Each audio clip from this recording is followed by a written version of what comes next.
This is the screen recording for Chapter 9 homework. Spencer and Tanner are about to leave for lunch, so say hi. Hello. Hello.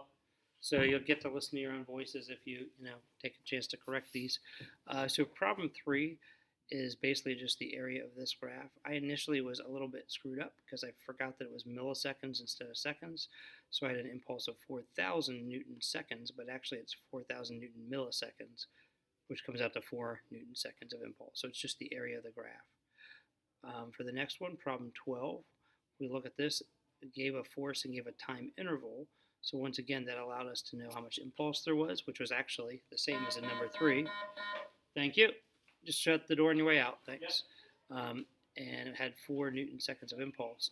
It said that the objects initially had a mass of 0.25 kilograms and an initial velocity of negative 10 meters per second. So if I know the impulse is 4 Newton seconds, I can find out the dv, or the change in velocity. And so that was plus 16 meters per second. So that means if I start at negative 10, my final velocity would be plus 6. 15, pretty straightforward. This time the only thing that's a little weird is it's the mass of the train that changes because water is falling directly into it from above. So I just have the initial momentum, mass times the speed is equal to the final momentum, which is the total mass of the water plus the initial mass times the lower speed. And I solve for the mass of the water that way. Problem 26, it's about a tennis ball, 0.06 kilograms, initial velocity 32 meters per second, one direction, final velocity 32 meters per second the other direction. Therefore, the delta V, or the dV, is 64 meters per second. So it ends up doing this over having an impact over 6 milliseconds. So what it is, I got the area of the graph, which is basically 4 times F max, or you could say 0.004 seconds times F max, and that was equal to M times that dV, which was 64 meters per second. And it got me that the maximum force was 960 newtons. 32 is just a reminder that force is actually the derivative of momentum with respect to time. Interestingly enough, force is the derivative of work with respect to displacement. So we would see that F is equal to dW, d work, over dx. So in this case, the formula comes out to 12t, and notice that the units for this, when you take a derivative, is kilogram meters per second squared. Hey, going back to Newton's second law, F equals m times a. ma is kilogram meters per second squared, so that actually is the same as in Newton. Going over here to 36, I'm doing a screen recording, so I can't talk now. So the initial momentum is the same as the final momentum in this case. And so in this particular case, what we've got is 3 objects, 3 gliders. They're all along a single track. And one of them from the equation is going 0.53 meters per second. That's the 200 gram one. The 300 gram one is going negative 0.41 meters per second. We're trying to find the direction and speed of the 400 gram one.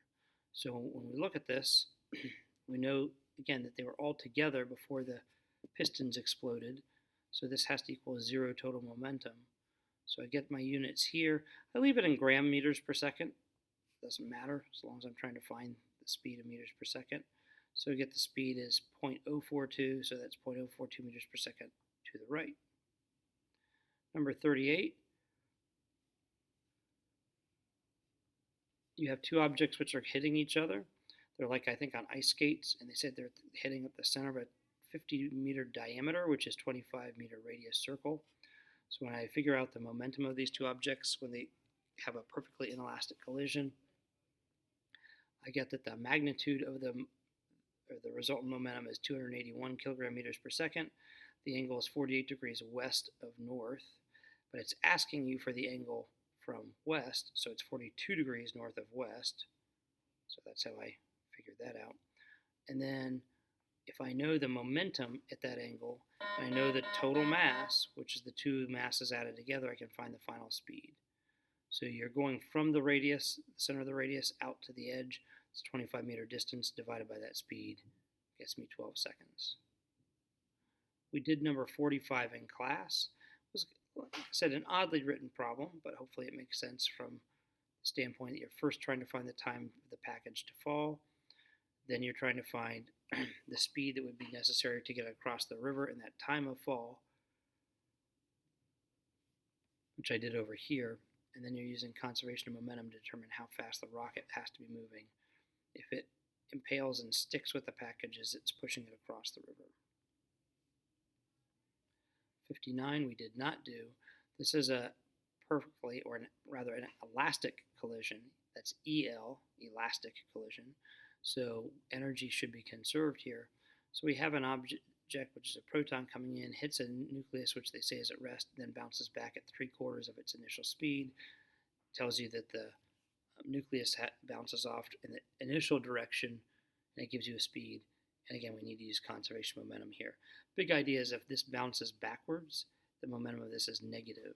That gives it a bigger kick, in other words, a bigger push, than if it just merely slowed down and it was still going in the same direction. So that's how we get that mass. 63 we did in class, but here's the written solution to that. Again, I set up a trig table to help me figure out what's going on.